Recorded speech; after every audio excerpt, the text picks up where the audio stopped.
Sports Freaks, first ever television show, downtown Detroit, Harmony Park. Good people over here.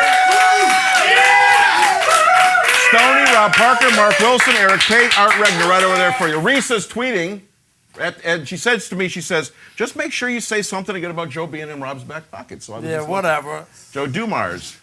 We also have some lovely guests to show you just a bit, and you're going to be a part of this too. But we were talking about the Pistons, and you're close to it with Joe and whatnot. And you knew about the Kuster thing, I think, before a lot of other people did. That he was on the radar screen even when it wasn't going to be Avery Johnson. And just a quick take on everybody what they think with this. Moles and close warm personal friends. That's right. Close warm. The camera, Rob. They'll be an exciting offensive team who won't be able to defend anything. And I like Joe, not quite as much as he does.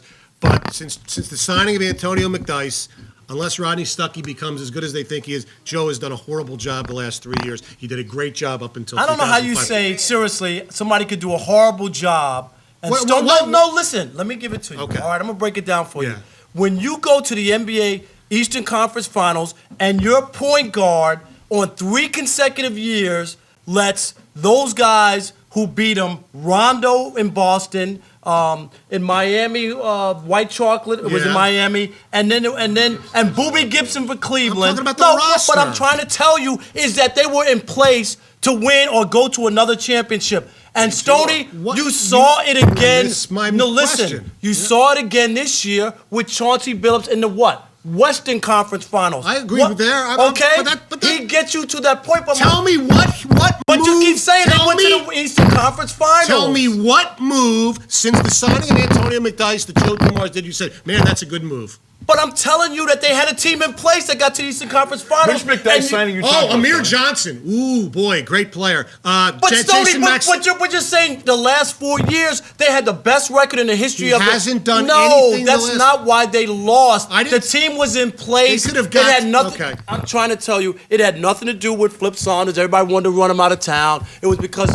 him and Rasheed Wallace couldn't get along. All this other stuff. Your point guard, go back and look at the numbers.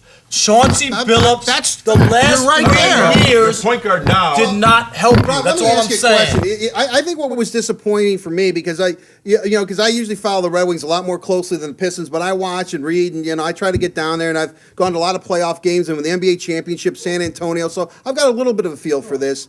What was disappointing for me looking into the situation was how the team kind of imploded once Chauncey left. That I'm not going to say they lost the professionalism, but I think they kind of lost their bearings about what a professional team's supposed to do, which is win games and not sulk. And I know they're human beings and they're not machines, but to me that was probably the most disappointing thing was how difficult a watch the Pistons were last year because they seemed to be in pain. Every one of them seemed to be in pain. Don't disagree, but the thing I'll tell you is the hard part, Stoney, is to be able to transition so that you don't become the old bad boy Pistons or and he the learned Celtics. that, right? And that's what Joe D is trying to avoid. But he could have done it like Rasheed, too long, which he did. And then what happened? Which he did. You're absolutely right. That's what he's trying to do. This is where I agree with you. I'll say this, and for me, the problem becomes someone like Rip Hamilton, who won a championship, and I think he could have been more accommodating to this situation than he was. Yeah. I think he really threw Michael Curry under the bus. Yeah. And this thing with Allen Iverson, this thing with the casinos and all that, he brought the unprofessional element to the Detroit Pistons. And for that, I am disappointed in him. I think his legacy should be hurt. And I really think that is one of the major keys to dismantling this group. Because you know what? Now you're in a situation where Rip Hamilton, I think you got to move him too.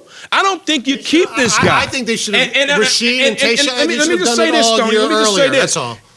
This all could have been solved if Michael Curry would have just let Rodney Stuckey come off of the bench and let these other two all-stars, Rip Hamilton and Allen Iverson, play together. The problem is the Eagles weren't under control, and that's a coach's job. That's not Joe Dumars' situation. That's why he's not coaching right now. I kind of agree with both of your points. I understand. Certainly, I think, when they were bringing in the Mark Makins of the world and stuff, that Joe saw the quick demise of the Detroit Pistons and, Zeke getting hurt and his career basically ending a little bit prematurely. I understand all that, but I think Michael makes a good point because I think we all love Joe D because we all remember him as a player. He's a decent decent guy. You know, he's He's been a pretty good president. Overall, he's done a great job. But the last fact few years, I'm is that, disappointed. and this is why this is a crucial year to see what's going to happen, is because his draft record is spotty at best. Sure. It's horrific. You know, Mateen and Cleaves, some of his Rodney trades. White. But he Is turns he that into really the something. guy He turns those guys that into something he else. understands what needs to be done He's with the turned him into Pistons? first-round draft Is picks. he actually the turned him into other administrator things. that's going to do that? And if and I think that the worked jury's out. still out on that. I think if you look at what they're doing now, this is, to me, when you look at the signings that they've had with Ben Gordon and Charlie Villanueva and people like that, it reminds me of when he built the 2004 championship team. When he traded for Rip Hamilton, you know what people said? Joe got fleeced by Michael Jordan for Stackhouse. Who wants that skinny kid who can't be healthy? When he signed Chauncey Billups, who wants a guy who's been on 6 teams in 8 years? Nobody wanted Joe him. did a great Don't job. forget, Ben Wallace was a trade. Ben Wallace was a trade for Grant Rob, Hill. we all like Joe. Okay, all I'm saying is when you look at Joe, the way Joe wanted like Ike Austin. We got to hope. Rob, We love you know Joe, what, Rob. I bought Rob, your we goods. love Joe. Right. Rob, I Stop. bought your goods up until this point. Right. It's not going to happen. They'll be lucky to win 35 games, Rob. 35. Crippled by these ridiculous Dontrell Willis, Yeah. Nate Robertson, Jeremy Bonderman, go on and on.